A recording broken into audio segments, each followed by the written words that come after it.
ইন্নাল হামদালিল্লাহ আলহামদুলিল্লাহি রাব্বিল আলামিন ওয়াসসালাতু ওয়াসসালামু আলা রাসূলিহিল আমিন ওয়া আলা আলিহি ওয়া আসহাবিহি আজমাইন আম্মা বা'দু ফাআউযু বিল্লাহি মিনাশ শাইতানির রাজীম وأن المساجد لله فلا تدعوا مع الله أحدا وقال تعالى ومن أظلم ممن افترى على الله كذبا قال النبي صلى الله عليه وسلم لا طاعة لمخلوق في معصية الخالق الحمد لله প্রশংসা আল্লাহর জন্য, শান্তি অবতীর্ণ হোক আল্লাহর রাসূলের উপরে। আল্লাহুম্মা সাল্লি আলাইহি আল্লাহুম্মা বারিক আলাইহি। জুমার দিন আল্লাহর অশেষ অনুগ্রহে তার ঘরে আসার সুযোগ পেয়েছি, আলহামদুলিল্লাহ। আমরা কি আমাদের ইচ্ছামতো আল্লাহর ঘরে আসতে পারি আল্লাহর সাহায্য ছাড়া? এজন্যই বালাগাল উলা বি কামালিহি কথাটা বলা যাবে না, কারণ কালামিহি না কালামিল্লাহ। আল্লাহ এই তৌফিক আমার রাসূলকে দিয়েছেন কামালিয়াতের দরজায় পৌঁছানোর। রাসূল নিজে নিজে চাইলে পারতেন না, আল্লাহ তাকে পৌঁছায়ছেন, আলহামদুলিল্লাহ। মান ইউরিদুল্লাহু বিহি খায়রান ইউফাক্কিহু ফিদ্দীন। পৃথিবীর যে কোনো জিনিস বান্দার স্বাধীনতা দেওয়া আছে। ইঞ্জিনিয়ার, ডাক্তার বা অন্য যে কোনো বিষয়ে মানুষ চেষ্টা করে এবং তার কম বেশি ফলাফল পায় আল্লাহর ইচ্ছায়। তবে শুধুমাত্র আল্লাহই চান, যাকে দ্বীনের ইলম দিবেন আল্লাহ শুধু তার চান, বাইরে একা সে পারবে না। সুম্মা আওরাসনাল কিতাব আল্লাযী নাসতাফাইনা মিন ইবাদিনা। কিতাবের ইলম কাকে কাকে আল্লাহ দিবেন এটা আল্লাহর কাছে আগেই মনোনীত করা আছে। জোর করে আলেম হওয়া যাবে না, জোর করে দায়ী হওয়া যাবে না, জোর করে দ্বীনি ইলম অর্জন করা যাবে না, জোর করে দাওয়াতি কাজ করা যাবে না। আল্লাহ যাকে কবুল করবেন তিনিই করবেন ইনশাআল্লাহ। আলহামদুলিল্লাহ, এই অশ্বতলা উত্তরপাড়া সালাফিয়া জামে মসজিদের জুমার খুতবায় আমরা যেই বিষয় আলোচনা করব আমরা পূর্বে থেকে নির্ধারণ করেছি। সেই বিষয়টার নাম হক প্রচারে বাধা ও তার ভয়াবহ পরিণাম এবং সমসাময়িক বিষয় ইনশাআল্লাহ। উল্লেখিত বিষয়ের উপরে আল্লাহ আমাদের কিছু বলার এবং শোনার তৌফিক দিন, আল্লাহুম্মা আমিন। শব্দকে ক্লিয়ার বোঝা যায়? মাইকের আওয়াজ মনে হচ্ছে ছাড়ায় যাচ্ছে, মানে ভিতরে যে আমাদের কানে আসবে ডিপ, ওইটা একটু হয়তো সেরকম আসতেছে না। সাউন্ডটা ঠিক করবেন ইনশাআল্লাহ।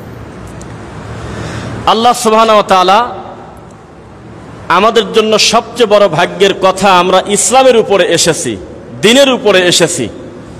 আপনারা শুনে আশ্চর্য হবেন, একটা মন্দিরের ঠাকুরও কিন্তু প্রথমে মুসলিম ছিল। দুনিয়াতে আগে আল্লাহ যখন একটা মানুষকে বাচ্চা হিসেবে, ছোট হিসেবে ভূমিষ্ঠ করান, তখন কিন্তু ফিতরাতের উপরে, দ্বীনের উপরে আসে। এই হিসেবে বর্তমান পৃথিবীর সবচেয়ে খারাপ কাফের যে, সেও আল্লাহর দ্বীনের উপরেই দুনিয়াতে এসেছিল, পরবর্তীতে সে বিগড়ে গেছে। কুল্লু মাউলুদিন ইউলাদু আলাল ফিতরা। প্রত্যেক সন্তান দুনিয়াতে ভূমিষ্ঠ হয়, আদম সন্তান আল্লাহর ইসলামের উপরে। পরবর্তীতে তার পিতামাতার কারণে, সামাজিক পরিস্থিতির কারণে ভিন্নভাবে সে অন্যদিকে চলে যায়, মূলত সে মুসলিম ছিল।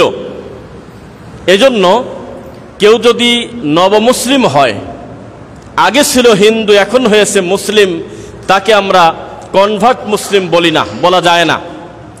কনভার্ট মানে হলো আগে একটাই ছিল, সেটা পরিবর্তন হয়ে আর একটাই আসলো। আর ছিল একটা, পরবর্তীতে মাঝখানে হয়েছে আর একটা, আবার জাগার জিনিস জাগায় গেল, সেটার নাম কোনোদিন কনভার্ট হয় না, এটা রিভার্ট হয়। মানে ছিল মুসলিম, পরবর্তীতে হিন্দু ছিল, আবার ভুল বুঝতে পেরে জাগার জিনিস জাগায় চলে গেছে, এর নাম হলো মুসলিম। এই জন্য আল্লাহর কাছে শুকরিয়া আদায় করি যে তিনি আমাদেরকে মুসলিমের উপরে সুম্মাস্তাকিম একবারে শক্তিশালী করে এখনো রাখছেন, আলহামদুলিল্লাহ। আপনাদের কাছে শুরুতে একটা বিষয় বলি, আপনারা যখন ডাক্তারের কাছে যান কোনো রোগের বিষয়ে বা ডিসপেন্সারিতে যান, তখন কি ডাক্তারের কাছে এমন কোনো কথা বলেন কিনা যে আপনি যে ওষুধটা দিচ্ছেন এটা আমার পছন্দ হচ্ছে না, ওষুধের কালারটা ভালো না, ওষুধের সাইজ আমার পছন্দ হচ্ছে না, ওই বড় পাতা থেকে দেন, ওই পাতাটা দেখতে সুন্দর, এটা কি বলে কোনো রোগী? এটা বলার সুযোগ নাই, এটা দুনিয়া। কিন্তু পরকালের ব্যাপারে কথা আসলে আমাদের অলিখিতভাবে আমরা বলে দিছি কোরআন হাদিসের ইসলাম আমাদের কুমিল্লায় চলবে না, এদিকে চলে না। এতদিন আমরা যেটা করছি সেটাই আমাদের ঠিক।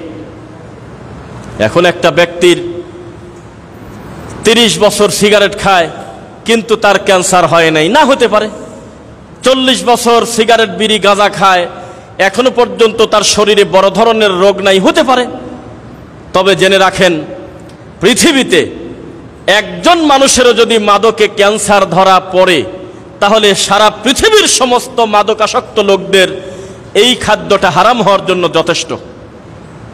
প্রত্যেকটা লোক নেশা করলেই সে ক্যান্সার হবে সেটা জরুরি না, তবে এটা ক্যান্সারের কারণ এখনো যদি গুগল করেন আপনি দেখতে পারবেন সারা পৃথিবীতে যেই যেই কারণে ক্যান্সার হয় তার সবচেয়ে বেশিরভাগ এই মাদকদ্রব্যের কারণে হচ্ছে।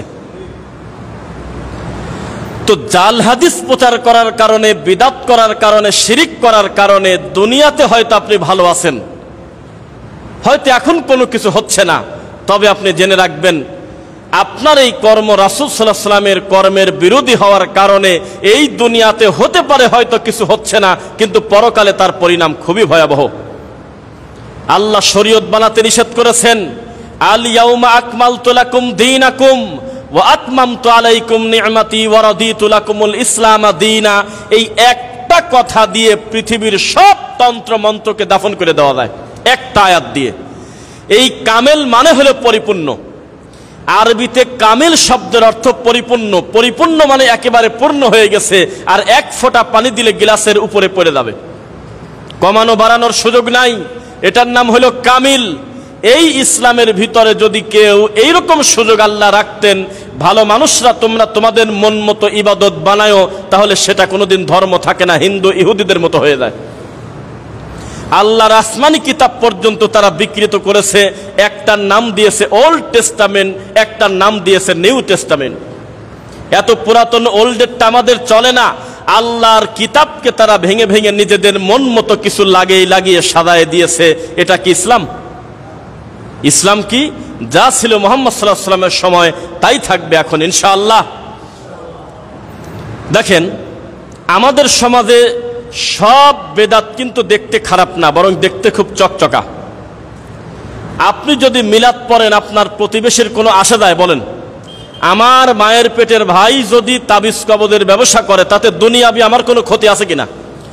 উনি যদি মিলাদ পড়ে, উনি যদি পীর ফকিরের কাছে যায়, তাতে আমার এই জাগতিক কোনো ক্ষতি আছে কিনা? এরপরেও এটা খারাপ কেন জানেন? এভাবে যদি মানুষের হাতে দিন ছেড়ে দেওয়া হতো, সবাই যে যার মন মতো তোমাদের দৃষ্টিতে যেটা ভালো সেটা করো, তাহলে সেটা আর ধর্ম থাকে না, সেটা ইয়ারকি ঠাট্টা হয়ে যায়। এই জন্য এটা আল্লাহ নিজের হাতে রেখেছেন, কারোর হাতে ছাড় দেন নাই, যে শরীয়ত চলবে আল্লাহর ওহীর ভিত্তিতে ইনশাআল্লাহ।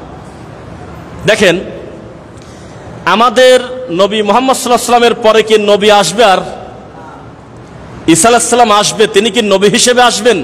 আলাদা কোনো শরীয়ত নিয়ে আসবেন? ওহী নিয়ে আসবেন? না। আল্লাহর পূর্ব ঘোষিত কিতাবের কিছু বিষয় ক্লিয়ার করার জন্য আল্লাহ তাকে আনবেন দুনিয়াতে, যেটা খ্রিস্টানরা বলেছিল আমা কাতালুহু আমা সালাবুহু ওয়ালাকিন শুব্বিহা লাহুম। তারা বলছিল আমরা তাকে মারিয়ে দিয়েছি, হত্যা করে দিয়েছি, আর সমস্ত পাপ তার ভিতরে দিয়ে আমরা এখন মুক্ত।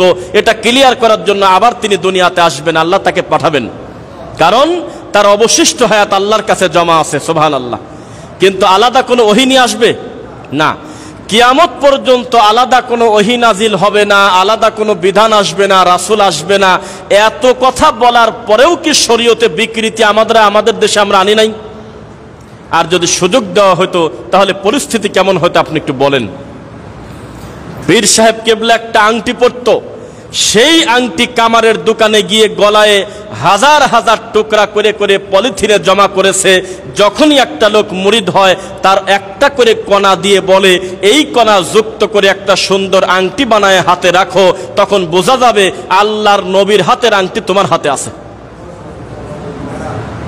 এই জাতি যদি সুযোগ পেত, এমন কোন কথা শরীয়তে যদি থাকতো যে ভালো ভালো মানুষ তোমরা তোমাদের মন মতো একটি ইবাদত বানাতে পারবে, দোষের কিছু না, তবে কারোর ক্ষতি করো না, তখন পরিস্থিতি কেমন হতো? রাসূল সাল্লাল্লাহু আলাইহি ওয়াসাল্লাম বলেছেন, খবরদার, মা মিন আমালিন ওটা আমল না, ওটার নাম আমলই হতে পারে না যেই আমলটা আমি মুহাম্মদ সাল্লাল্লাহু আলাইহি ওয়াসাল্লাম থেকে প্রমাণিত না। কঠিন ব্যাপার। শরীয়ত বানানো এটা কি স্বাভাবিক অপরাধ না বড় অপরাধ? আমি এমন কোনো কমন বিষয় বলবো না, কারণ আমাদের শ্রোতাগুলো প্রায় আমাদের লাইন টু লাইন মুখস্থ করে আলহামদুলিল্লাহ। আমি আসতেছি ওই গাড়ির ওখানে, আমাদের একজন মুরব্বী বন্ধু তিনি বলতেছে যে ওই আমি ঐক্যের ব্যাপারে একটা কথা বলেছিলাম, ঐক্যের স্যালাইন, ওইটা তার খুব ভালো মনে আছে, এইগুলো বিষয়গুলো বাড়িতে শোনেন, এটার বাস্তবতা আমি বলবো ইনশাল্লাহ। আমার বক্তব্য হক প্রচারে বাধা এবং তার ভয়াবহ পরিণাম। আজকে যারা ঐক্যর মানে স্লোগান দেয় অধিকাংশ তারা হলো ধোঁকাবাজ, এটা প্রমাণ করব আমি। দেখেন, ঐক্যের স্বার্থে হিন্দুকে বুকে টেনে নেয় নেই, উত্তর দিবেন কথার। ঐক্য করা, তার দলের সাথে ঐক্য করার জন্য হিন্দুকে নিয়ে প্রোগ্রাম করে না, হিন্দুদের মন্দির পাহারা দেয় নাই, আজ পর্যন্ত ডক্টর গালেবের সাথে তার জীবনে দেখা হওয়ার প্রয়োজন মনে করল না। আজ পর্যন্ত আহলে হাদিসদের কোনো বড় বিদ্বানের সঙ্গে মুসাফা করার টাইম পায় না, হিন্দুর মন্দির পর্যন্ত পাহারা দিতে যায়। তাহলে বোঝা গেল এটা হলো ভোট পাওয়ার জন্য শয়তানি করতেছে, এটা ইসলাম না। কারণ শুধুমাত্র সে যদি আল্লাহর সন্তুষ্টির জন্য ঐক্য চাইতো, তাহেরির মতো লোকের সাথে তার মুসাফা চলে।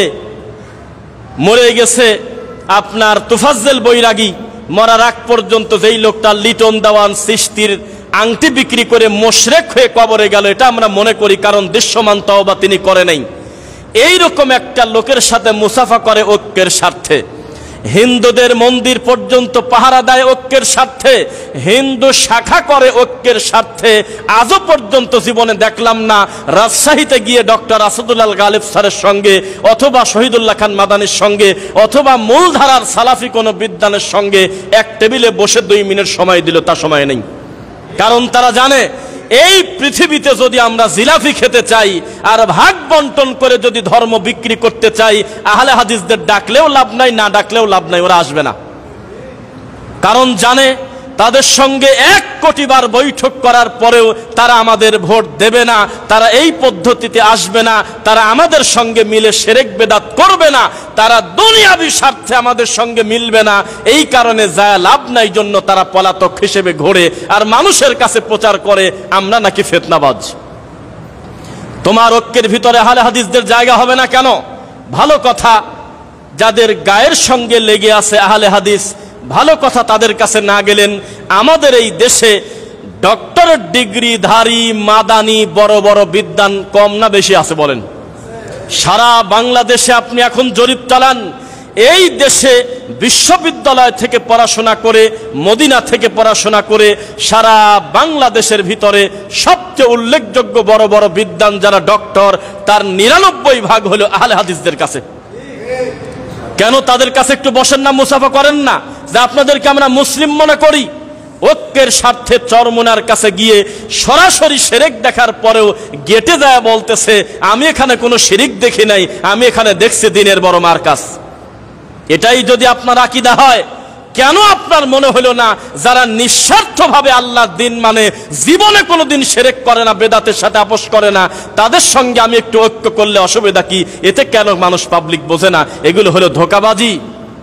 কেন পাবলিক বোঝে না? আপনাকে আমি বলে রাখি, সমস্ত আহলুল হাদিসের বাইরে যত তরিকা, যত দল আছে, এরা হলো হিন্দু, খ্রিস্টান আর বৌদ্ধদের কর্মকাণ্ডের মতো। এমনি মনে হচ্ছে একজন আর একজনের শত্রু, কিন্তু আহলে হাদিসদের বিরুদ্ধে কথা আসলে সবাই এক। সারাটা দিন রাত জামাত ইসলামের প্রত্যেকটা আলেমের নাম ধরে, দেওবন্দি প্রত্যেকটা আলেমের নাম ধরে, সুন্নির প্রায় প্রত্যেকটা পীর ফকিরকে এই এনায়েতুল্লাহ আব্বাসী কাফের বলে না? আমি বানায় বললাম নাকি? এখনই তার বক্তব্য নিয়ে আসেন, ব্যক্তির নাম ধরে ধরে বলতেছে আজহারি কাফের, আহমদ শফি কাফের, বিভিন্ন ব্যক্তির নাম ধরে ধরে তার গালি শুরুই হয় কাফের দিয়ে। মিথ্যা। এত বড় একটা নোংরা লোকের সাথে পর্যন্ত ঐক্য চলে, তাকে পর্যন্ত কোলে করে নিয়ে নিয়ে সম্মেলনে আমির বানায় ঘোরে। আমাদের লজ্জায় নাক কাটা।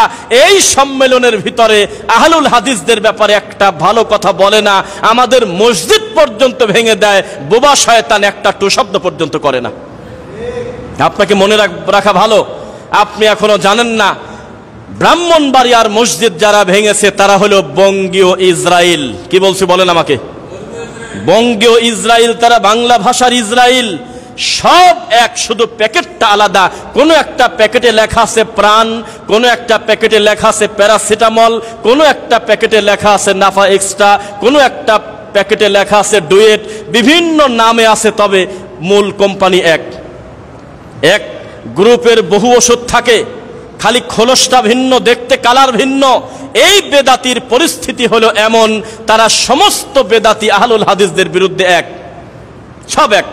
আমি তাজ্জব হয়ে যাই, আল্লাহ, যেই লোক প্রকাশ্যে বলতেছে যে কুরবানি গরু দিবেন, এই গরুটা বাবার দরবারে দিবেন, তাহলে ইব্রাহিম নবীর একটা গোপন সুন্নাত পালন করা হবে। নাউজুবিল্লাহ পড়লেন না? এত বড় একটা মুশরিকের সাথে যারা মরা পীরের খাট পূজা করে, খাটের কাছে গিয়ে খাদ্য নিয়ে ঘোরায়, আর খাটের পাশি, আপনারা কি বলেন, খাটের পায়া, এই খাটের পায়ায় সুমা খায়, কাঁদে, এদের সাথে পর্যন্ত ঐক্য করে, আর আহলুল হাদিসদের ব্যাপারে একটা শব্দ মুখ দিয়ে ভালো বলে না। এতে জেনে রাখার দরকার। ইমাম ইবনে তাইমিয়া রাহিমাহুল্লাহ বলেছেন, ও তো কোনো বেদাতেই না যার ব্যাপারে আহলুল হাদিসদের ব্যাপারে কোধারণা নাই। বেদাতি এই কারণে বেদাতি যে সে আহলুল হাদিসদেরকে নামে বেনামে ব্যঙ্গ করবে, গালিগালাজ করবে। কত সম্মানী ব্যক্তিদের মানের ইজ্জত হানি করেছে, কত ভালো ভালো ব্যক্তির নামে মিথ্যা অপবাদ দিয়েছে, শুধুমাত্র দিন পালন করার কারণে। এইটা হলো পরিস্থিতি। যেই ইহুদি, যেই খ্রিস্টান দল মত বলতে কিচ্ছু বোঝে না, যাদের মূল টার্গেট হলো মুসলিম নিধন। কি নিধন? মুসলিমকে ধ্বংস করা। সেই ইহুদি খ্রিস্টান নাকি ডক্টর জাকির নায়েককে টাকা দিয়ে পোষে, এইরকম কথা বলতেছে কোনো ল্যাংটা লোক না, টুপিওয়ালা দাড়িওয়ালা মাওলানা হুজুর। ডক্টর আব্দুল্লাহ জাহাঙ্গীর রাহিমাহুল্লাহ বলেছেন যে ডক্টর জাকির নায়েক ইহুদির দালাল কিনা জানি না, তবে এই রকম দালাল দুনিয়াতে আছে আমি জানি না, যেই দালাল মুসলমানের সংখ্যা খালি বাড়ায়। এটা হতে পারে? ইহুদির এমন কি বিপদ হলো যে ডক্টর জাকির নায়েককে টাকা দিয়ে বলল, মালায়ন যেখানে বেশি, গোবর খাওয়া লোক যেখানে বেশি, মন্দিরে নারকেল ফাটানোর লোক যেখানে বেশি, যেখানে গরুর পেশাব পর্যন্ত খায়, তাদেরকে তুমি কালেমা পড়ে মুসলমান বানাও, এখানে ইহুদির কি স্বার্থ আছে আমাকে বলেন? এইরকম অপবাদ প্রকাশ্যে দিয়ে দিচ্ছে একজন টুপিওয়ালা। রাস্তায় দৃশ্যমান একজন আলেমকে দেখে বলতেছে, ওই দেখো ওহাবি যায়, ওই দেখো ইহুদির দালাল যায়। এগুলো জুলুম না? অবশ্যই জুলুম। ওমান আযলামু মিম্মান মানা মাসাজিদাল্লাহ আন ইউযকারা ফি হাসমুহু ওয়া সাআ ফি খরাবিহা। তার থেকে বড় জালেম পৃথিবীতে আর হতে পারে না। সবচেয়ে বড় জালেম সে যে আল্লাহর ঘরের কর্মকাণ্ডে বাধা দেয়। এই লুৎফর রহমান ফরাজি, এদের কি হবে? আপনি জবাব কিভাবে দিবেন আমাকে বলেন? এরা মানুষ কিভাবে হয় আপনি বলেন? আল্লাহর ঘর পর্যন্ত ভেঙে দিয়ে তার ভিতরে কোনো অনুভূতি নাই, আবার লাইভে এসে তৃপ্তি লাভ করে, মজা করে, ঠাট্টা করে, আল্লাহর ঘর মসজিদকে মসজিদ নাম না দিয়ে বলে এটা হলো আহলে হাদিসদের ইবাদতখানা। শোনেন, আমাদের দেশের বড় আল্লামা, বড় হুজুরদের চেনেন তো নাকি? আমার এই টুপি তিনটা এক জায়গা করলে যাদের হয়, এই বড় আল্লামারা দেশের সবচেয়ে মার্কেট প্রাপ্ত বড় হুজুর। এই বড় হুজুররা কত বড় বোবা শয়তান আমি আপনাকে বলি। আল্লাহর কসম, আমি বাস্তবতা দেখে যা বুঝি, আগামী কালকে যদি খবর পায় আমাদের বড় হুজুররা বাংলাদেশের কোনো একটা মন্দিরের কোনো একটা মূর্তির 10 হাত ছিল, একটা হাত না, শুধু হাতের একটা আঙ্গুল কে জানি ভেঙে ফেলছে। পরে সিসিটিভি ফুটেজে যদি ধরা পড়ে যে কোনো একটা মুসলমান বাচ্চা এই হাতের আঙ্গুলটা ভেঙে ফেলছে মাটির কিসের, দেখবেন যে সব হুজুরদের পোস্টের শেষ নাই। আমরা নিন্দা জানাই, ধিক্কার জানাই। অন্য ধর্মের প্রতি আমাদের সহানুভূতি থাকতে হবে। মন্দির পাহারা দেওয়ার জন্য চিৎকার দিয়ে চলে যাবে, আর আল্লাহর ঘর পর্যন্ত মাটির সাথে মিশে দিয়ে প্রায় 6 জন দিনী ভাইকে পিটায় রক্তাক্ত করে দিয়েছে। এখনো পর্যন্ত সেলিব্রিটি হুজুর আহলে হাদিস নামটাও মুখে নেয়নি। মনে রাখবেন, জমিনে আহলুল হাদিসদের কোনো বন্ধু হয় না, একমাত্র তাদের বন্ধু হলো মুহাম্মদুর রাসূলুল্লাহ সাল্লাল্লাহু আলাইহি সাল্লাম। আপনি কি মনে করেন আজকে থেকে 1000 বছর আগে, 1200 বছর আগে বড় বড় বিদ্বান মুখ দিয়ে বলে গিয়েছে যে এই জমিনে যদি আহলুল হাদিসরা না থাকতো, আল্লাহর দিনটা আল্লাহ বহু আগে মিটায় দিতেন। কোথায় কি বলেন? ইয়াউমা নাদউ কুল্লা উনাসিম বিইমামিহিম। তাফসীর ইবনে কাসির এটা কোনো আহলে হাদিসদের হানাফি মালিকি শাফি আমি বুঝি না, এটা হলো সবচেয়ে জনপ্রিয় গ্রহণযোগ্য তাফসির। একেবারে মাজার পূজারি ছাড়া অধিকাংশ লোক তাফসির ইবনে কাসির পড়ে, জানেন কিনা? আপনি এখন এই আয়াতের অনুবাদটা দেখেন, ইমাম ইবনু কাসির রাহিমাহুল্লাহ বলেছেন, আহারে আমি যখন এই আয়াতটা পড়তে যাই আমার শুধু আহলে হাদিসদের কথা মনে আসে। সুবহানাল্লাহ পড়েন। কারণ এই আয়াতে বলতেছে আল্লাহ, ইয়াউমা নাদউ কুল্লা উনাসিম বিইমামিহিম, বিচারের মাঠে প্রত্যেককে ডাকা হবে তার ইমাম সহ। কি সহ? আহারে আহলে হাদিসদের ভাগ্য কত ভালো, তারা মুহাম্মদ সাল্লাল্লাহু আলাইহি ওয়াসাল্লামের সাথে উঠবে, কারণ অন্য কাউকে তারা মানে না, মানে হলো মুহাম্মদ সাল্লাল্লাহু আলাইহি ওয়াসাল্লামকে। সুবহানাল্লাহ। তাদের ইমাম হলো মুহাম্মদ সাল্লাল্লাহু আলাইহি ওয়াসাল্লাম। যখনই বলা হবে নেতা সহ ওঠো, ডাইরেক্ট তারা বলবে আমার ইমাম হলো মুহাম্মদ সাল্লাল্লাহু আলাইহি ওয়াসাল্লাম। আহারে তাদের কপাল কত ভালো। সিরাতাল মুস্তাকিম শব্দটা যখন আমার চোখের সামনে আসে তখনই আমার মনে পড়ে সালাফি আহলুল হাদিসদের কথা, কারণ সিরাতাল মুস্তাকিম মানে হলো একমাত্র মাযহাব হলো ইসলাম। বোঝা কি যাচ্ছে কিনা? আমাদের যারা বলে আমাদের মাযহাব নাই, ইমাম নাই, তারা মিথ্যুক। আমাকে যদি জিজ্ঞাসা করেন আপনার মাযহাব কি, আমি চিৎকার দিয়ে বলবো আমার মাযহাব হলো ইসলাম। আমাকে যদি বলেন আপনার ইমামকে, আমি চিৎকার দিয়ে বলবো ইমাম হলো মুহাম্মদুর রাসূলুল্লাহ সাল্লাল্লাহু আলাইহি ওয়াসাল্লাম। আপনি কিভাবে কলম দিবেন দেন। জেনে রাখেন, আজও পর্যন্ত মাযহাবের নাম ধরে আমি রফিক বিন সাঈদ এত কড়া বক্তব্য দেওয়ার পরেও আমার কোনো বক্তব্য যদি প্রমাণ করতে পারেন ইমাম আবু হানিফা সম্পর্কে একটা কটু মন্তব্য করছি, আমি কান ধরে জাতির সামনে তওবা পড়ব। আজকে এই কথা আমি প্রথম বলতেছি, এই লুৎফর ফারাজি যদি হানাফি মাযহাবের লোক হয়, এমন মাযহাব আর মাযহাব নাই, এটা আলাদা একটা ধর্ম হয়ে গেছে। আজকে বললাম রেজাউল করিম আবরারের এই কর্মকাণ্ড যদি হানাফি মাযহাবের নাম হয়, তাহলে বোঝা গেল এটা আর মাযহাব নাই, এটা ভিন্ন একটা ধর্ম হয়ে গেছে। এটা মাযহাব আর নাই, এটা একটা আলাদা ধর্ম। এই ধর্মের আল্লাহ আলাদা, এই ধর্মের নবী আলাদা, এটা মনে রাখতে হবে আপনাকে। অবশ্যই এটা আলাদা একটা ধর্মের নাম। একটা ব্যক্তিকে ভালোবাসতে বাসতে কি পর্যায়ে পৌঁছেছে আমার মোবাইলে আছে, আমি এখন শোনাতে পারবো, কিন্তু শোনায় টাইম নষ্ট করব না। আল্লাহর কসম, ঠান্ডা মাথায় শত শত মুফতির সামনে একজন আলেম বলতেছে আল্লাহর নবীর স্ত্রী উম্মে সালমার দুধ খাইছে হলো ইমাম আবু হানিফা। হানাফি মাযহাবের লোক কিন্তু আশপাশে 99 জন ছিল। ওখান থেকে যদি 10টা জুতা উঠে যদি মুখের পর মন মতো পিটাতো, তাহলে আমরা বুঝতাম যে হানাফি মাযহাবটা ঠিক আছে। কেউ কিচ্ছু বলে না, সবাই মিটমিট করে হাসে। দেখছেন এই ভিডিও? দেখছেন কারা? দেখছেন? লজ্জায় নাক কাটা। এরকম নোংরা কথা রামায়ণেও নাই। এই একটা কথা, আল্লাহর নবীর স্ত্রীর দুধ খাইছে হলো ইমাম আবু হানিফা। আপনারা কি এর মুরব্বীদের দেখা দিয়েন তো, যারা দেখে নাই দেখাই দিয়েন তো এক সময়। যারা আমাদের মাযহাবী তরিকাপন্থী ভাইয়েরা আছে তাদেরকে বলবেন যে তোমাদের মাযহাব এই মুহূর্তে আলাদা একটা ধর্ম, এটা ইসলাম নাই। কেন? এই দেখো তোমার ইমাম আবু হানিফা নাকি আল্লাহর নবীর বলে পালিত সন্তান, এটা মানা যায়? সহ্য করা যায়? তাদের বড় হুজুর বলতেছে আমরা জিনের মেয়ে ছেলে আর হলো পরীর মেয়ের বিয়ে দিলাম, আমরা 40 কেজি স্বর্ণ দেনমোহর মসজিদে নববীর ভিতরে 1 কোটি জিনের সামনে আমি বিয়ে পড়াইছি, এই লাঠি আমাকে তারা দেশে। এত বড় নোংরা কথা যারা বলে তারা হলো লুৎফর ফরাজির বড় হুজুর। কেন? মানুষই না, এদের সাথে আপনি কি বলবেন বলেন? কত লোক আমাদের বলে, কিছু বলেন না কেন? ওরা মানুষই না। শায়েখ আব্দুর রাজ্জাক বিন ইউসুফ হাফিজাহুল্লাহ বলেছে আমি তো মানুষই মনে করি না তোমাকে। মানুষ কিভাবে হয় আপনি বলেন? একটা লোক জালসায় যাচ্ছে, তাকে আপনি ফোন করে বললেন যে আপনার সাথে আমাদের উলামায়ে কেরাম বসবে। উলামায়ে কেরাম কেডা? কিসের উলামায়ে কেরাম? এরা হলো জাতিসংঘের মতো শয়তান। মুসলমান মারলে কিছুই বলে না, আর অমুসলিমদের কুত্তা মরলে তারা হলো সংবাদ সম্মেলন করে। এই হলো আমাদের উলামায়ে কেরামের অবস্থা। কিসের উলামায়ে কেরাম? এদের কাজ হলো কিভাবে আল্লাহর নবীর সুন্নাতকে ব্যঙ্গ করা যায়, কিভাবে শিরককে সমাজে প্রতিষ্ঠিত করা যায়। উলামায়ে কেরাম আবার কে? এরা মানুষই না। এরা এইভাবে দিনকে বিকৃত করে মানুষের সামনে মস্কারা করে।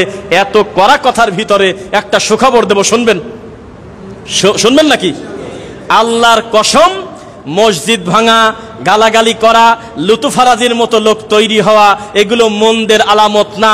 এইগুলোর দ্বারা বোঝা যায় আহলুল হাদিস দিন দিন মানুষ বেশি হচ্ছে।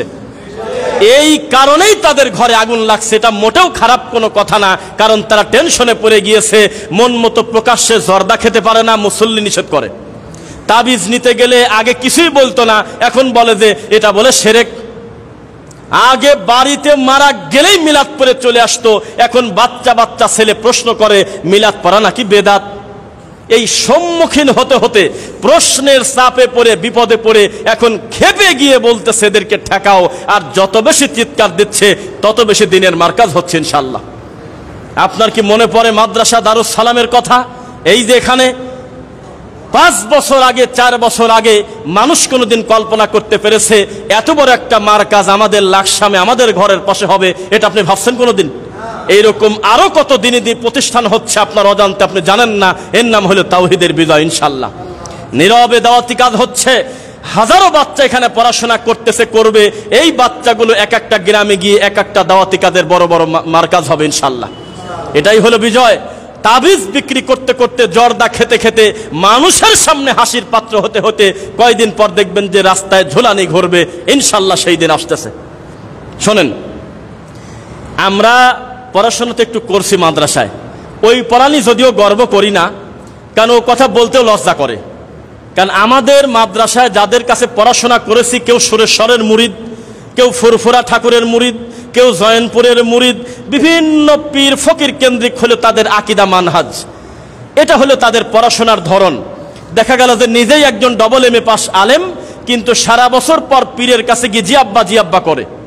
এইরকম লোকের কাছে পড়াশোনা করছি, এই জন্য পড়াশোনাটা খুব একটা বেশি উল্লেখ করি না। আর একজন ভ্যান চালক তাওহীদ যা বোঝে, একজন গ্রাম্য ডাক্তারের কাছ থেকে আমি সর্বপ্রথম আহলুল হাদিসদের সন্ধান পাই আমার জীবন। আমি একজন পল্লী চিকিৎসক, একজন ডাক্তার, যিনি সাইকেল হোন্ডা নিয়ে নিয়ে মানুষের বাড়িতে বাড়িতে গিয়ে ডাক্তারি করে, চিকিৎসা দেয়। এই লোকের কাছ থেকে সালাতুর রাসূল বই পাই, এর কাছ থেকে ইহয়া ও সুনান পাই, এর কাছ থেকে হাদিসের নামে জালিয়াতি পাই, এর কাছ থেকে এই বইগুলো পেয়ে পেয়ে ধীরে ধীরে পড়াশোনা করে ভাবলাম, আল্লাহ, এই প্যান্ট শার্ট পরা একজন ডাক্তার দিন বুঝলো, আর 40 বছর বুখারি পড়ায় এই লোকটা জর্দা খায়, তাবিজ বেচে, পীরের কাছে যায় কিভাবে? এইটা হলো আমাদের দেশের ধর্ম। তো বিশ্বাস করেন, আমি দায়িত্ব নিয়ে বলতেছি, আল্লাহর কাছে আমি হিসাব দিতে প্রস্তুত ইনশাআল্লাহ। সেটা কি? আমাদের হুজুররা বেদাতি প্রতিষ্ঠানে পরাবস্থায় জীবনেও কোনোদিন আমাদেরকে বলে নাই যে ইবাদত করতে দলিল লাগে। আমি সবার সামনে বলতেছি, আবার বলি, আমাদের হুজুররা কোনোদিনও বলে নাই যে ইবাদত করতে দলিল লাগে। এই কথাটা আমাদের হুজুররা আগে কোনোদিন বলে নাই। আমরা দিন বোঝার পরে বুঝলাম। আপনারা কি আগে বুঝতেন? আগে বুঝতাম কি, শাক কিনতে দলিল লাগে, যে শাকটা ভালো কিনে একটু ভেঙে দেখো। আমরা আগে বুঝতাম পটল কিনতে দলিল লাগে, পটল ভেঙে দেখবো ভালো নাকি মন্দ। আমরা বুঝতাম যে মাছ কিনতে দলিল লাগে, মাছের উপর চাপ দিয়ে দেখবো মাছটা নরম নাকি। কি বলেন? আমরা বুঝতাম জমির কাগজপত্র ঠিক আছে কিনা, সেলিম ভাই ভালো বুঝবে, জমির দলিল পরীক্ষা করা লাগবে, এইটা আমরা বুঝতাম যে দলিল লাগে। কিন্তু ধর্মের ব্যাপারে দলিল লাগে আমরা জীবনে কোনোদিন হুজুররা বোঝায় নাই।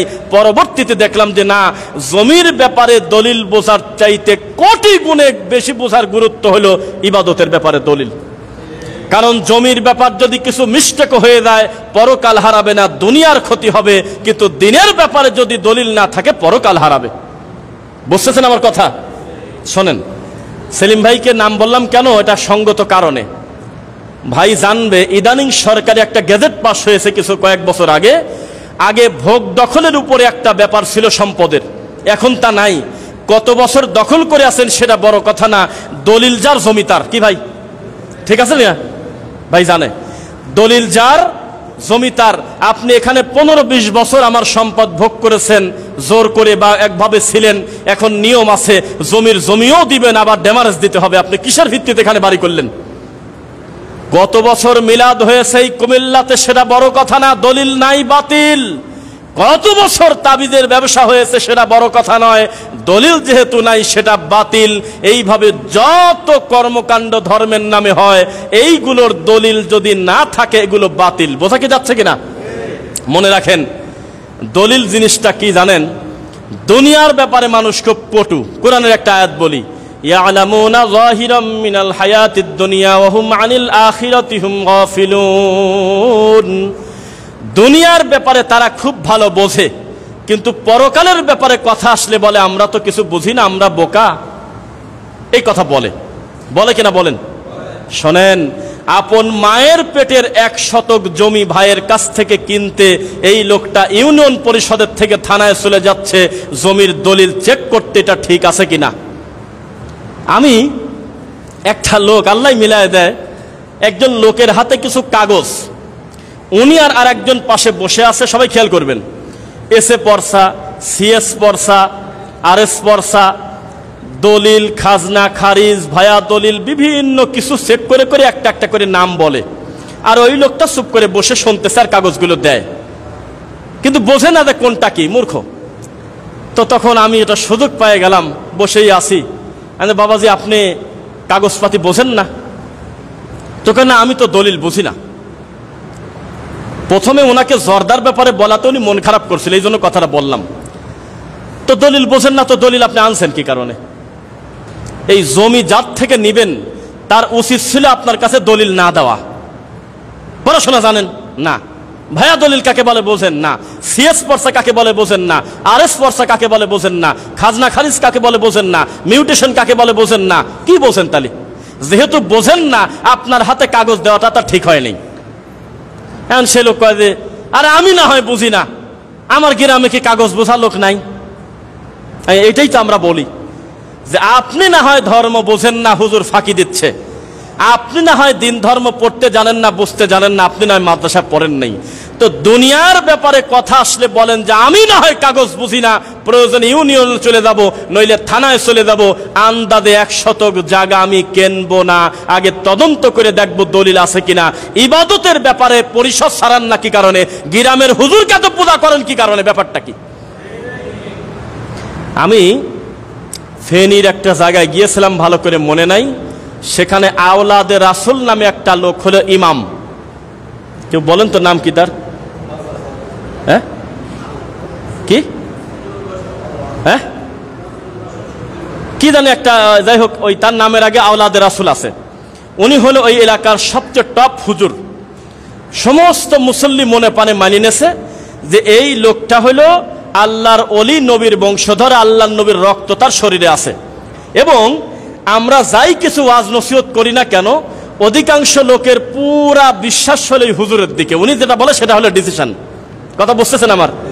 তেন আমি গেছি, কেউ আর কয় না অমকের নাম, তা বলে না। মসজিদ আমি বলতে বড় মসজিদকে, ইমামকে, বড় একটা আলেমের নাম বলেন, নাম কয় না, খালি কয় হুজুর কেবলা। কি কেবলা? হুজুর কেবলা, কেবলা যান, বিভিন্ন কিছু বলে। তো পরে মেলা সময় পর আমি বলতেছি নামটা কি, নাম তো বলবেন। কয় বুঝলাম না, নাম চেনেন না মানে? শুধু হুজুর কেবলা বলে তো সবাই চেনে, বড় হুজুর। তো নাম বললো কি জানি, ভুলে গেছি, ভিডিও তারাও শুনবে। তো নাম শোনার পরে আমি ডাইরেক্ট এভাবেই বললাম যে এই মাল দুনিয়াতে ডেলিভারি হয়েছে কবে, আমি তো তাই জানিনি। এই দুনিয়াতে ওদের ডেলিভারি হয়েছে মাল, আমি তো তাই জানিনি। আপনারা যে এইভাবে বারবার বলতেছেন হুজুর কেবলা, কয় যে আমরা মনে করছি সবাই জানে, আপনিও মনে হয় চিনবেন। আমি বললাম এইটাই হলো আমাদের বাঙালির দোষ। আমাদের দেশের লোক মনে করে আমার এই এরিয়ার ভিতরে যেহেতু চরমোনাই বেশি, তাহলে সারা দুনিয়ায় মনে হয় চরমোনাই। অথচ আর একটা গ্রামে গেলে দেখা গেল যে ওখানে আবার এই ঠাকুর চলে না, আর এক ঠাকুরের মার্কেট ভালো, এক একটা পীরের এক এক জায়গা বাজার ভালো। ইন্ডিয়াতে মোট প্রদেশ কয়টা বলেন তো? 27টা। আচ্ছা 27 কি 20 কি 15 কি যা আছে আছে, 15টার উপরে নাকি? এত প্রদেশ, আমি বিশ্বাস করেন দায়িত্ব নিয়ে বলতেছি, গুগলে লেখেন, এক একটা প্রদেশে এক একটা ভগবানের মার্কেট ভালো। কোন জায়গায় গণেশ বাজার ভালো, কোন জায়গায় সরস্বতীর মার্কেট ভালো, হনুমান পর্যন্ত পূজা করে, জানেন আপনারা? হনুমান জানেন না? এক একটা জায়গায় এক একটা গণপতি, এক এক জায়গায় এক একটা ভগবানের বাজার ভালো। তেলেগু রাজ্য, কন্নড় রাজ্য, আসাম রাজ্য, এক এক পশ্চিমবঙ্গ, আলাদা আলাদা রাজ্য। এগুলো রাজ্য না? এমনও রাজ্য আছে আমাদের একটা রাজ্য, ওদের একটা রাজ্য আমাদের গোটা দেশের থেকে বড়। বানায় বলছি নাকি? আছে। এক একটা জায়গায় এক একটা ভগবানের বাজার ভালো, অথচ সবাই নিজেদেরকে দাবি করে আমরা হিন্দু। আমাদের পাবনার ওই সাইডে, কুষ্টিয়া, রাজবাড়ী, ওই দিকে চলে হলো কাদেরিয়া তরিকা আর মুজাদ্দেদিয়া, ফুরফুরা, জয়নপুর, এইগুলো চলে। কথা বুঝছেন? ওই 14 গ্রামের সাইডে ওই দিক দিয়ে আবার সারসিনার একটু মার্কেট ভালো। চট্টগ্রামের ওই দিকে আবার কুসুম গরম চলে না, ওখানে একেবারে হাইব্রিড গরম সুন্নি। ওখানে ল্যাংটাও চলে, মাঝবান্ডারি সহ। সিলেটের দিকে চলে গেলে সেখানে আবার একটা ঘরানার, বিবাড়িয়ার একটা বিশেষ অংশ আবার দেওবন্দি চলে, কোন এলাকায় আবার মাঝবান্ডার, বিভিন্ন আছে কিনা বলেন। এখন আমাদের সমস্যা, আমরা মনে করতেছি আমাদের এলাকায় যেহেতু আহলে হাদিস বলে কোনো কথা নাই, আল্লাহর জমিনেও মনে হয় নাই, এটা তারা মনে করে। কারণ তার সীমাবদ্ধ হলো একটা পুকুরের ভিতরে, এই জন্য বাইরের জগৎ সম্পর্কে তিনি জানে না। জেনে রাখো মাযহাবী ভাইয়েরা, আল্লাহর এই মাটির উপরে ভারত, বাংলাদেশ, পাকিস্তান ছাড়া অন্যান্য দেশের হানাফিরা পর্যন্ত তাদের আকীদা ভালো। বুঝছেন না মনে হয়? অন্যান্য দেশের হানাফিরা পর্যন্ত কুরআন সুন্নাহর এত বিরোধিতা করে না আমাদের ভারত, বাংলাদেশ, পাকিস্তানের মাঠটা যেমন কিছুই বোঝে না, আন্দাজে কোরআন হাদিস অমান্য করে চলতেছে। এমনকি পাকিস্তানের কিছু আলেমের বক্তব্য শুনবেন, নাম জানি না, যদিও বিদাতির আলেমের ব্যাপারে রিকমেন্ড করা ঠিক না, আমি নামও বলবো না, থাক। কিছু কিছু আলেম দেখলাম বলতেছে, ওই সেও দেওবন্দি, সে বলতেছে যে আমি আজ 39 বছর আমি হাদিস পড়াই, বাবারা আমি তাবিজ কবজ খুঁজে পাই নাই দেওয়া যায়। আমি তাজ্জব হয়ে গেলাম, কই কি রে, ডাইরেক্ট বলতেছে, কথা প্রকাশ্যে স্বীকার করতেছে। আর একটা দেওবন্দির কাছে জিজ্ঞাসা করতেছে, আপনারা দেখেছেন ভিডিওটা ভাইরাল হয়েছিল, বলছে যে মোহতারাম, দিন দিন আহলে হাদিসদের সংখ্যা বাড়তেছে, এই ব্যাপারে আপনি কি বলবেন? তখন বলে যে বাড়বেই তো, আমাদের তো প্র্যাকটিক্যাল কিছু নাই, খালি ফু দেওয়া ছাড়া। আমরা তবলিগ করে মানুষকে নামাজি বানাই, আমরা বিভিন্ন তরিকা করে মানুষকে হয়তো নামাজি বানালাম। আর আহলে হাদিসরা সফল কেন? নামাজ কিভাবে পড়তে হবে এই টার্গেট করে নেছে তারা। আলহামদুলিল্লাহ পড়েন না কেন? আমরা আন্দাজেই একটা লোককে বলতেছি তুমি নামাজ পড়, উনি শুরু করে দিল, কিন্তু রুকুটা কেমন হবে, সেজদাটা কেমন হবে, সালাতের গঠনটা কেমন হবে, আল্লাহ ভীরুটা কেমন হবে, এই সমস্ত প্র্যাকটিক্যাল ব্যাপারগুলো আহলে হাদিসদের দখলে। এই জন্য তাদের সংখ্যা দিন দিন বাড়তেছে। যে কথাটা বলছে সে হলো দেওবন্দি। আর বাংলাদেশের দেওবন্দি মানে বোঝেন, আমাদের দেশে ওই যে দেখবেন গাছে গাছে লেখা থাকে, কেউ লজ্জা পাবেন না, গাছে গাছে লেখা থাকে যে আপনি কি যৌন দুর্বলতায় ভুগছেন, চলে আসুন আমাদের প্রচার মাইকের দিকে, কলিকাতা, হারাবাল। দেখবেন যে বিভিন্ন গাছে প্যারাগ মারি মারি দেওয়া নাই, 40 দিনে নিরাময়, 30 দিনে নিরাময়, বহু কিছু লেখা। তা আমি আবার এভাবে বলি যে আপনি কি জাল হাদিস খুঁজছেন, তাহলে বাংলাদেশের সুন্নিদের দিকে তাকান। আপনি কি জয়ীফ হাদিস খুঁজছেন, তাহলে দেওবন্দীদের দিকে তাকান। একটা জয়ীফ হাদিসও মাটিতে পড়তে দেয় না, সবই চলে। আর কোন হাদিসের এই দুনিয়াতে জাল বলা যাবে না। ওটা যদি ইসরায়েল বানায়, ওটা যদি আবু জেহেলও বানায়, তাও চলবে। এটা হলো সুন্নিদের কাছে। মিথ্যা না সত্য বললাম? এবং ব্যঙ্গ করে খোলা মাঠে বলে, আরে হাদিস আবার কোনোদিন জাল হয় নাকি? বলে না, বলে। তারাই আবার বলে কি কারণে? খালি ভণ্ড বল। নবী আবার ভণ্ড হবে কি কারণে?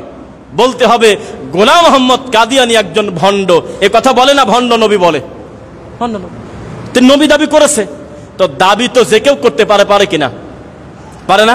নামটা একটু বলে দেন তো আপনারা। ওই যে উইলিয়াম ক্যাম্পবেলের সঙ্গে মনে হয় ডক্টর জাকির নায়েকের একটা ডিবেট হয়েছিল না? তো ওই ওদের একটা বিশেষ অংশ কাকে জানি রব মানে, তার নাম মনে নাই, মানে সৃষ্টিকর্তা মানে কি জানি একটা লোক। তখন ডক্টর জাকির নায়েক বললেন যে আচ্ছা ঠিক আছে, দেখে আমরা পরীক্ষা করে উনি রব কিনা। তখন তিনি বললেন কুল হু আল্লাহু আহাদ, আল্লাহর একমাত্র বৈশিষ্ট্য তিনি দ্বিতীয় কেউ না, এক, অদ্বিতীয়। আল্লাহু সামাদ, তিনি অমুখাপেক্ষী। আমরা একটু তদন্ত করে দেখি অমুখাপেক্ষী কিনা। তার নাম মনে নাই, রজত না কি নাম যেন। আচ্ছা যাই হোক, জগদীশ, হ্যাঁ হ্যাঁ হ্যাঁ, এরকম নাম ঠিক। তো বললেন যে দেখে আমরা ওনাকে পরীক্ষা করি উনি অমুখাপেক্ষী কিনা।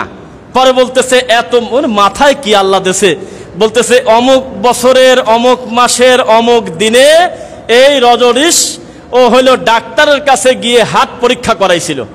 তাহলে ডাক্তারের কাছে যা মুখাপেক্ষী হইলো। এখন দ্বিতীয় আয়াত কি আর টিকলো? লাম ইয়ালিদ ওয়ালাম ইউলাদ, জন্ম নিবেও না, কাউকে জন্ম দিবেও না, এটা হলো আল্লাহর গুণ। বোঝা যাচ্ছে না? তখন বলেছে যে ওর আব্বার নাম অমুক, ওর দুনিয়াতে একটা ছেলে ছিল বা সন্তান ছিল, তাহলে 4 নম্বর আয়াত টিকলো না। ওয়ালাম ইয়াকুল্লাহু কুফুয়ান আহাদ, তিনি একেবারে তার সমকক্ষ কেউ থাকবে না, তুলনা দেওয়ারও কিছু থাকবে না। অথচ এই লোকটা আল্লাহ দাবি করার পূর্বে তার থেকে আরো বড় বড় মার্কেট প্রাপ্ত লোক নিজেকে আল্লাহ দাবি করছে, করে নাই? এখন বললো তাহলে তো কিছুই মানায় না, টেকে না। তো বিষয় হলো যে কোনো একটা লোক দাবি করতে পারে আমি নবীর বংশ, দাবি করতে কি অসুবিধা আছে? দাবি করতে অসুবিধা আছে? দেখেন, আপনাদের কি মনে আছে কিনা, সুন্নি একটা হুজুর, তার বাড়ি নাঙ্গলকোট মনে হয়, নাঙ্গলকোট এখান থেকে দূরে নাকি? আচ্ছা যাই হোক, সে থাকুক। নাঙ্গলকোটের একজন লোক হুজুর ঠান্ডা মাথায় মানুষকে বলতেছে আল্লাহর নবী হলো মুমিনদের মা। তো এই একটা ভাষা, এই কথা বলে? একটা শ্রোতাও কিছু বলল না, শ্রোতারা বলতেছে আল্লাহু আকবার। এই তো, তার মানে দাবি আপনি করতে পারবেন, দাবি করা কোনো সমস্যা না। এই দাবির সপক্ষে দলিল আছে কিনা সেটা জানতে হবে, জানতে হবে কিনা? আচ্ছা, এখন আর একটা বিষয় বলি।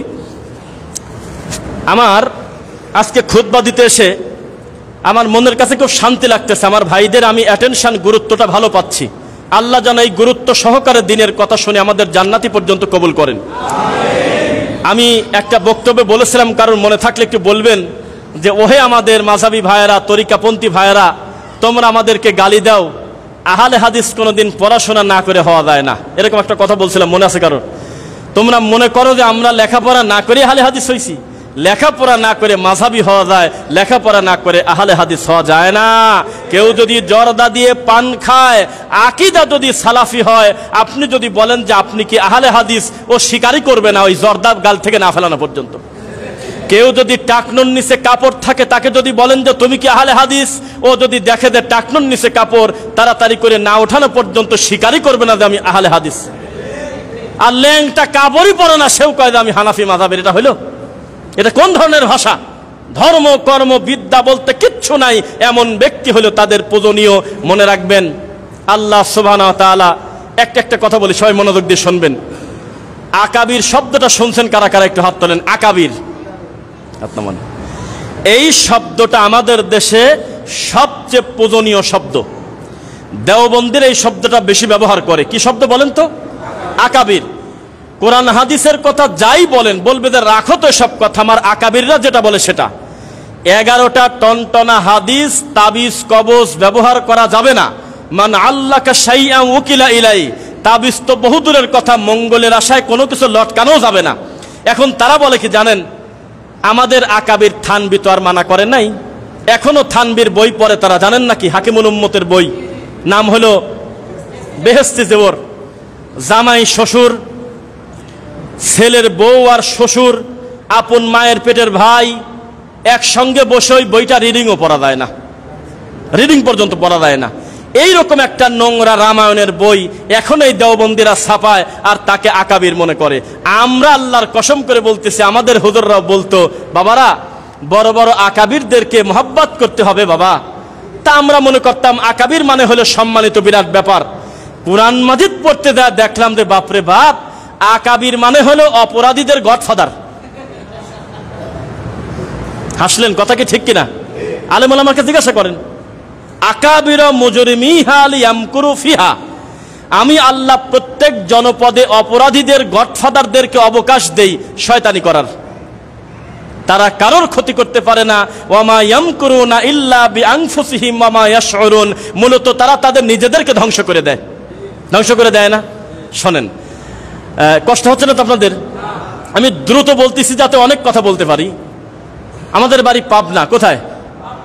আমাদের এই রাজশাহী পাবনা অঞ্চলে আমরা ছোটবেলা থেকে 100টা মসজিদে প্রায় 99টা মসজিদে সুন্নি হুজুর ছিল। আল্লাহর কসম, মিলাদ না পড়ে গ্রামে টিকে থাকা যায় এটা আমরা জানতাম না। এইরকম জায়গায় তখন তারা ছিল জালেম আর মাজলুম ছিল দেওবন্দিরা। 5 কলি টুপিওয়ালা কোনো ইমাম যদি কোনো মসজিদে ঢুকতো, তো বাকি কবর পূজারী সুন্নি ইমামরা তাকে অ্যাটাক করতো, বলতো আপনারা তো ইজ্জত মারি দিলেন, সি সি সি সি সি, আপনারা এই ওহাবিকে ইমাম নিছেন, তাদেরকে নাম দিতে ওহাবি। তখন তারা ছিল মাজলুম। এখন ওই একই পাবনাতে এখন যায় দেখি শতকরা 88 থেকে 90টা মসজিদ হলো দেওবন্দীদের দখলে। আপনি দেখেন, মিথ্যা বলে দেখেন।